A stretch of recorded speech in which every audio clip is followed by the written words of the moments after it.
Hello everybody and welcome back. Today I am working on my sewing themed journal for the hashtag Sew Shabby event that I'm running this month. I have elements in my journal that are to do with up and coming challenges and freebies, so I'm not going to show you the journal so far, but I promise next week after the final challenge has been announced, you'll be seeing a lot more of my actual journal.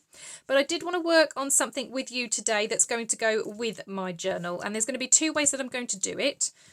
And it all stems from this fabric. So last month, when I was shopping, having a look around charity shops and fabric shops, I found this and it's absolutely gorgeous. And as soon as I saw it, I knew that that would be perfect for this month and for my sewing journal. And I meant to use this on the cover. Now, if you've seen my cover building video, you will know that this was not used on the cover.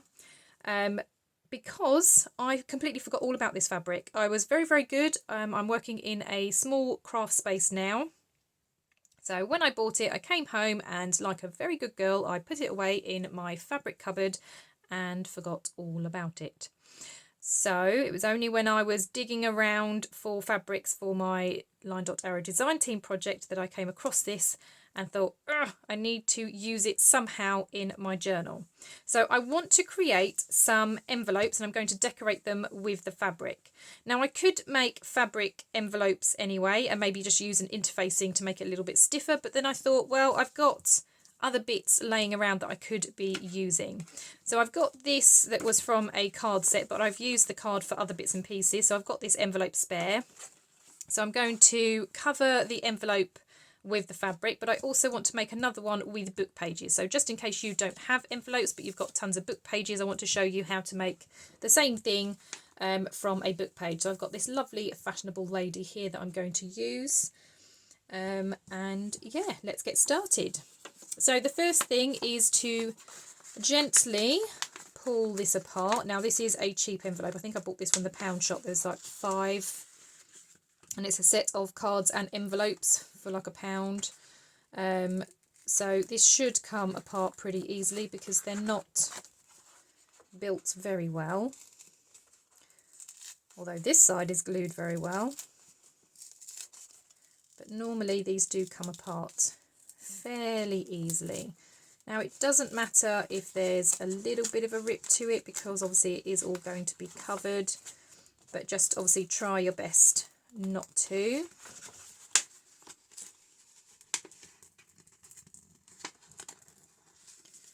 Okay, and then the other side. This side came away much easier. Okay. Right, so you now have this shape. Okay, so you've got the open envelope shape. Now, if you don't have any envelopes, but you would like to use an envelope, you can, of course, make your own envelope shape if you have an envelope punch board. But yeah, I just wanted this shape. Now, I'm not going to need these 2 flaps because I am actually just going to sew up the sides once I've got my fabric on. So I'm going to cut those 2 pieces off because they are not going to be used, as I say. So I can cut straight up there for that one.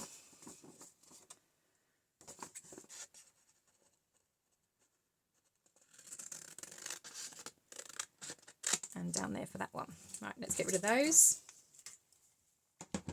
And just for ease, I'm actually going to draw around this for the lady. Now, obviously, you're not going to see too much of the lady because this will be the inside of the envelope. The outside is what's going to be covered in fabric. So I've just got writing on the other side, but I thought this lady, at least when you kind of open this up, you'll have her face and the top half of her torso. And then obviously as you pull open the envelope, you'll see a bit more of her dress. So that's what I'm going to try and do. So I'm just going to grab a pen and trace around.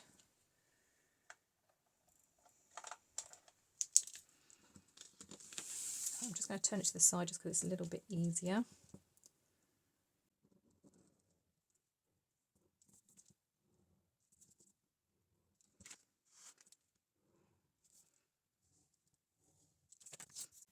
Okay, so that's my envelope shape. I hope you can see that on the camera. So I'm now going to cut that out and then I can work on them both at the same time.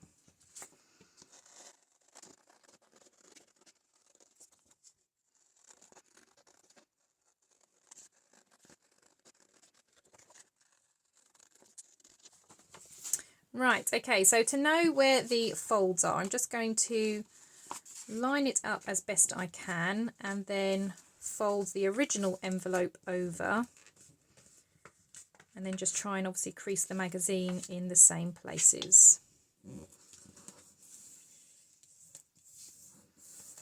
Okay, so that's the flap that comes down.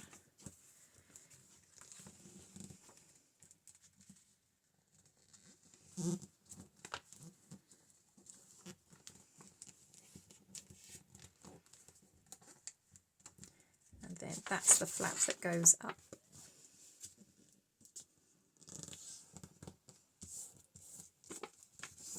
Okay, so when you open up the envelope, that's what you're going to see. Obviously this bit will be covered in fabric, but then as you pull it open, then you can obviously see a bit more of her dress. But I think that still looks really pretty when you open it up.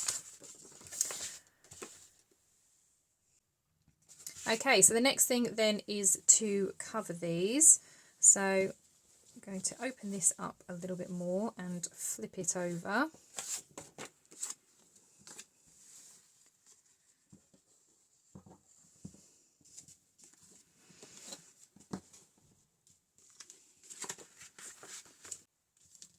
Okay, so what I think I'm going to do is I'm going to use a glue stick just to glue on here and stick that down. And then it will just be easier for me to cut out. So I'm just going to do that quickly. It doesn't have to be precise. It doesn't have to be full coverage. But it's just, like I say, to help it stick to the fabric. It's then easier to sew and it's easier for me to cut around.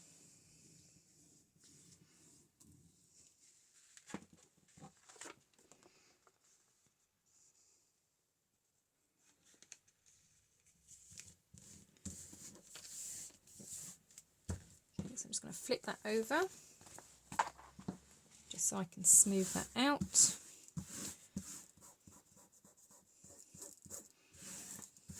And I do like that you can see a little bit of the book page behind as well.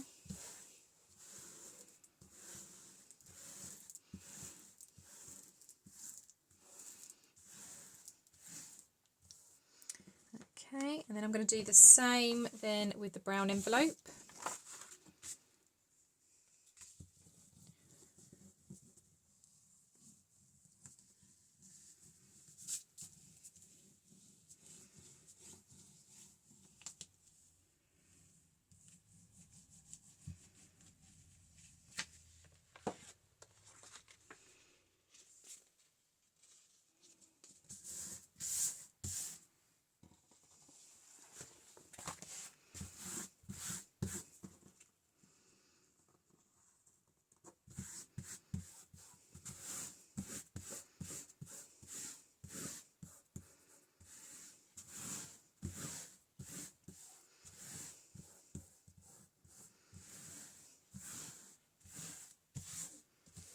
Now that they are glued into place, I'm just going to cut around them and then I can whiz them over to the sewing machine to be sewn around. Okay, so that's them both cut out with the fabric on the back. So I'm just going to whiz around to my sewing machine now, and what I'm going to do is just fold that up and then I'm going to sew all the way around. So I might sew that edge first and then sew all the way around with that folded up. Okay, so I have sewn around the edges then, and we now have our envelope pocket. This one I have popped a closure on, so we've got a button there, so it just wraps around and that just helps keep it closed. So I'm going to sew on this button with you just to kind of show how I did it, but it's not rocket science, is it? So I've got this nice kind of marble button. I thought that looked quite nice. So I just kind of went for the middle. And then I poked the hole in the front just so it would make a hole where I could see it then on the back. Oh no, I've got a thread into her face. Never mind. I'm sure she'll forgive me. Yeah, and then once you've done that, it's just sewing on a button as you would any other way. Now I'm sure you can probably glue the buttons on, I guess with a hot glue maybe, or have it as like a cluster, so you could sew it onto a piece of fabric, then glue the fabric on the front as well. So if, unlike me, you don't want to pierce through the lady's face on the inside, if you have an image, then that's an option as well. Oh man, I need to pull that thread up a little bit.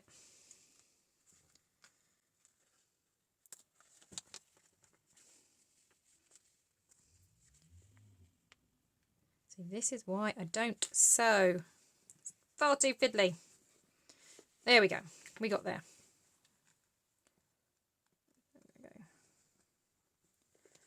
Back up this way. And I just did it twice, so I went through each hole twice, just to make sure that it's reasonably secure.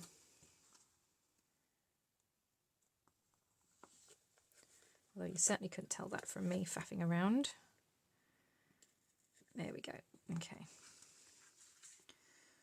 So yes, unfortunately I have ruined her face, but that's fine.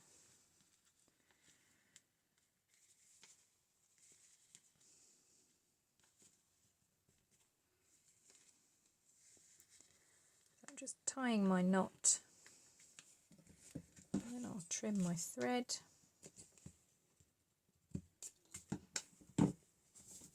Okay, and then with my ribbon, I just wrap it around, tie it. Obviously don't pull too tight because you'll end up ripping the paper. I just cut that one a little bit shorter, and then this, you can kind of make it as long as you like. You can also use a lace if you have a lace as well, and then wrap that around, and then again I would just trim that off a little bit. But then there you go, you have two fabric covered envelopes, one made with a book page, one made with an actual envelope. It's just been covered up, but they're nice and roomy. You've got lots of space inside then to kind of fill that up. And yeah, I think these are going to be a great addition to my sewing themed journal. Now, before I leave you today, I just wanted to share something with you. When I did my 3K giveaway and I was doing the journal, a question that I asked was things that you'd like to see on the channel. And some people had said that they'd like to see how I kind of source things and gather things up for a journal that I am creating. Now, as you know, I do like to use digitals. I do like to use book pages. I tend to get my books from charity shops because they're ever so cheap. They're normally a bit battered and dog-eared, but they're perfect, obviously, for journal making. Some of my more vintage items I shop around. So there are a couple of groups in Facebook, but I also tend to use Instagram, and there are a couple of people on Instagram that I buy vintage things from. This was from a lady called Lorraine. I will put her Instagram down below if you are interested. She is UK based but is happy to ship internationally if you are interested. But this was my latest purchase from her. So I've got a few doggy themed tea cards.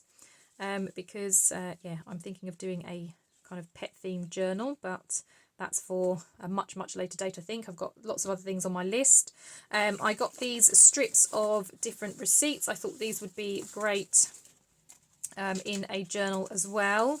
But the main thing that I wanted to show you, and I am super excited, I haven't had a proper look through this yet. I did kind of open the box and peek, but this is a sewing box. And it's a vintage box, which I really love, because I can reuse the box, and it's absolutely full of goodies. And this was not very expensive at all. It was a very good price. I can't remember off the top of my head exactly what I paid, but as you can see, she has filled it up with lots of different vintage goodies. So I have kind of like a lace doily in there. So that's really lovely. I've got some linen carpet thread. So that will be fun to use in a journal as well. And it's places like this where I tend to shop for my vintage items because it's helping out a small business, a small UK based business. And I know this particular person does actually go out and hunt around antique and vintage shops to kind of gather her things as well. So I know that they're going to be good quality vintage items. So I've got this huge roll here of this gorgeous flowered fabric. That'll be good for a snippet roll or something. Oh, a little wooden spool of thread. That's really lovely. Some buttons. Got another kind of T-card type thing in there. I've got some sewing paper that actually has Weber & Co. But it's actually got like a pattern on there as well. That's really, really pretty actually. Oh man, now I've unfolded that, I'm never going to get that back how it was. Nope. Okay, that's just going to the side. What else have we got in here? Some very old embroidery floss. And then a few other knickknacks which will be great, again, in journals. So you've got these kind of like hook eye things. Some popper buttons. Ooh. This is nice. This is going to be really nice in journals. I'm not entirely sure what it is. They always say 16, so is that some kind of measuring tape? I'm not sure, but that looks really, really nice. And then, yeah, and then like a big button card at the bottom, which has those buttons on. But yeah, lots of poppers and those hook eye things. But yeah, such a fun little cool box. So I did say to Lorraine I wanted to do a little shout out to her, because those that are kind of following along and doing the sewing theme journal with me, you might be interested that, yeah, you can get lots of vintage sewing stuff. Facebook Marketplace is one of them, one of the places I shop, but also yeah, Instagram as well. And I will put, like I said, Lolly's Instagram down below. It's Lolly's Vintage Loft. Her name is Lorraine. But yeah, she has some very, very good bargains. And it's not just sewing stuff. She does all sorts of things. So tea cards, as I say, receipts, ledger papers, books, all sorts of things. So if you're after anything vintage, I definitely recommend. Well, that's everything from me today. Thank you very much for joining me in making these envelopes and letting me share some of the goodies that I have received with you. I hope you have a wonderful crafty day, and I will see you in the next crafty video. I'll see you later now. Bye bye.